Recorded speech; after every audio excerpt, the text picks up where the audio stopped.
Good morning student. बच्चों, आज हम लोग सुमित्रानंदन पंत द्वारा रचित गुंजन जिनका काव्य संकलन है उससे उद्धृत नौका विहार शीर्षक के अंतर्गत ये पद्य पढ़ेंगे। चांदनी रात का प्रथम प्रहर, हम चले नाव लेकर सत्वर, सिकता की सस्मित सीपी पर मोती की ज्योत्सना रही विचर। आइए देखते हैं। देखिए, दृश्य उस समय का है, प्रसंग उस समय का है जब अपने कुछ मित्रों के साथ सुमित्रानंदन पंत जी रात्र के प्रथम प्रहर में गंगा दर्शन के लिए, गंगा भ्रमण के लिए नौका से जाते हैं। उस समय की स्थितियां कैसी हैं, वातावरण कैसा है, गंगा का दृश्य कैसा है, इन्हीं सब बातों पर का मनोरम चित्रण किया गया है उपरोक्त पंक्तियों में। पंत जी कहते हैं कि रात्र का प्रथम प्रहर था। रात्र के प्रथम चांदनी रात का प्रथम प्रहर, चांदनी रात का तात्पर्य जो है आकाश में चंद्रमा की छटा, उसका प्रकाश, उसकी चांदनी बिखरी हुई थी। प्रथम प्रहर था और उस प्रथम प्रहर में हम एक छोटी सी नौका ले करके अपने दोस्तों के साथ, अपने मित्रों के साथ छोटी सी नौका के माध्यम से हम गंगा में आगे बढ़ते जा रहे थे। सिकता सी सस्मित सीपी पर मोती की ज्योत्सना रही विचर। सिकता, सिकता माने बालू,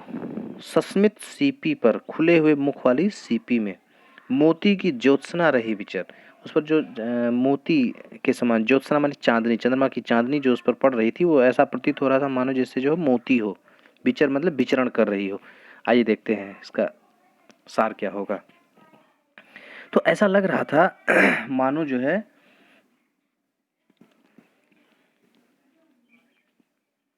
गंगा का तट और उसका सौंदर्य, गंगा के उस तट के सौंदर्य का वर्णन करते हुए सुमित्रानंदन पंत जी ने कहा कि उस समय गंगा का तट कुछ ऐसा रमणीय प्रतीत हो रहा था मानो जैसे खुली हुई सीपी पर चंद्रमा की चांदनी क्या कर रही हो, विचरण कर रही हो, है ना। सिकता की सस्मित, सिकता माने रेत होता है, रेत पर पड़ी हुई उस खुले मुख वाली सीपी पर ऐसा लग रहा था मानो जैसे चंद्रमा की चांदनी, है ना, मोती रूपी चंद्रमा की चांदनी उस पर विचरण कर रही हो, विहार कर रही हो, है ना। आगे देखते हैं। लो पाले चढ़ी उठा लंगर, मृदु मंद मंद मंथर मंथर, लघु तरणी हंसनी सी सुंदर, तिर रही खोल पालों के पर। देखिए, अब चूंकि सुरम्य वातावरण था गंगा का, हमारी नाएं बिल्कुल गंगा में विचरण के लिए तैयार थीं। अब हमने क्या किया, लो पाले चढ़ी उठा लंगर, हमने जो है अपना जो अपनी जो पाले थी, जो पाल थी, पाल का मतलब जो उस पर ऊपर जो है एक कवर किया जाता है, जो कवर डाला जाता है नौका के ऊपर, तो उसे हमने उठा लिया और लंगर उठ गया। कहने का तात्पर्य, हमने जो है नौका को पूरी तरह से सुसज्जित कर लिया नदी में आगे बढ़ने के लिए, चलने के लिए हमने लंगर अपना उठा लिया जिसके माध्यम से हम नौका को आगे बढ़ा सकें। अब उस समय धीरे धीरे मंद मंद गति से हमारी नौका गंगा नदी में आगे बढ़ने लगी, है ना। कहने का मतलब यह है कि जो है एक साथ अनेक नाएं, छोटी छोटी जो है अनेक नाएं, अनेक नावों के साथ हम लोग अपने दोस्तों के साथ गंगा विहार के लिए गंगा में उतर पड़ते हैं। जैसे ही लंगर उठता है, लंगर उठते ही ऐसा लगता है मानो जो है छोटी छोटी नाएं किस प्रकार से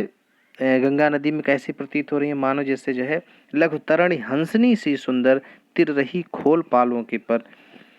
मृदु मंद मंद मंथर मंथर। देखिए कि मृदु मंद मंद मंथर मंथर, गंगा के उस कोमल जल में, मृदु माने कोमल, कोमल जल में, मंद मंद मंथर मंथर मतलब मंद मंद गति से, एक धीमी, मंथर मतलब धीमी गति से, धीमी गति से, एक स्लोली स्लोली जिसको कहते हैं कि मधुर गति से, मंद मंद गति से छोटी छोटी लघु तरण, छोटी छोटी नाएं गंगा में इस प्रकार से विहार करने लगी, ऐसा लग रहा था मानो जैसे वो कोई हंसनी हो। जैसे हंसनी जो है, सुंदर सुंदर हंसनियां अपने पंखों को फैला करके, अपने पंखों को फैला करके जिस प्रकार से नदी में विहार करती हैं, विचरण करती हैं, विहार करती हैं, ठीक उसी प्रकार से अपने पाल रूपी पंखों को उठाकर हमारी छोटी छोटी नाएं भी गंगा नदी में उसी प्रकार से मंद मंद गति से विहार करने लगी, चलने लगी है। देखिए, अब निश्चल जल के शुचि दर्पण पर बिंबित हो रजत पुलिन निर्भर, ऊंचे दुहरे लगते क्षण भर। देखिए, निश्चल माने शांत, जल के शुचि दर्पण, शुचि माने पवित्र, दर्पण पर, दर्पण माने प्रतिबिंब, बिंबित हो रजत पुलिन निर्भर, रजत पुलिन माने वो जो दोनों किनारे थे, रजत माने चांदनी युक्त, पुलिन माने किनारे, निर्भर दोहरे ऊंचे लगते क्षण भर, जो चांदनी युक्त जो दोनों किनारे थे वे जो है पल भर में कैसे प्रतीत होने लगते हैं, बहुत ऊंचे लगने लगते हैं। देखिए कैसे कि निश्चल जल के शुचि दर्पण पर, गंगा का जल जो कि बिल्कुल एकदम शांत था, निश्चल था, एक दर्पण के समान, और शांत जल, ठहरा हुआ जल एक दर्पण के समान होता है, दर्पण की तरह कार्य करता है, दिखाई देता है, उसमें आप अपना फेस भी देख सकते हैं। तो गंगा का जल जो कि बिल्कुल एकदम शांत था, एक दर्पण के समान सुशोभित हो रहा था, उस जल रूपी दर्पण में, उस जल रूपी दर्पण में देखिए, सूची दर्पण पर बिंबित हो रजत पुलिन निर्भर, बिंबित माने प्रतिबिंबित हो रहा था, दिखाई दे रहा था, रजत पुलिन निर्भर माने दोनों किनारे, गंगा के दोनों रेतीले तट, गंगा के रेतीले तट उस जल रूपी दर्पण में, गंगा के जल रूपी दर्पण में प्रतिबिंबित हो रहे थे, दिखाई दे रहे थे, सुशोभित हो रहे थे, और पल भर में, क्षण भर में वे अपने दुगने आयतन को, है ना, अपने दुगने आयतन को, दुगने परिमाण को या दुगनी ऊंचाई को प्राप्त होता हुआ उस गंगा के प्रतिबिंब में, गंगा के जल के प्रतिबिंब में दिखाई देने लगता है ना। जैसे ही हमारी नौका आगे बढ़ती है तो दोनों किनारे जो है बहुत ऊंचे ऊंचे, क्षण भर में जो है दोहरे ऊंचे दिखाई देने लगते हैं, दुगने ऊंचे दिखाई देने लगते हैं। काला काकर का राजभवन, सोया जल में निश्चिंत प्रमन, पलकों में वैभव स्वप्न सघन। देखिए, और इधर काला काकर का राजभवन जो कि गंगा के जल में ऐसा प्रतीत हो रहा था मानो जैसे निश्चिंत होकर के, उसका प्रतिबिंब जो कि गंगा के जल में पड़ रहा था ऐसा प्रतिबिंबित हो रहा था मानो जैसे वह राजभवन गंगा रूपी जल की सैया पर क्या कर रहा हो, निश्चिंत होकर के सो रहा हो, सोया जल में निश्चिंत, ऐसा लग रहा था मानो जैसे वो गंगा के जल रूपी सैया पर निश्चिंत होकर के सो रहा हो। कैसे, प्रमन माने झुके हुए, पलकों में, अपने झुके हुए पलकों में, है ना, वैभव स्वप्न सहन, वैभव रूपी स्वप्न को सजोए हुए, अपनी पलकों में वैभव रूपी स्वप्न को सजोए हुए झुकी पलकों के साथ वह इस प्रकार से सो रहा था,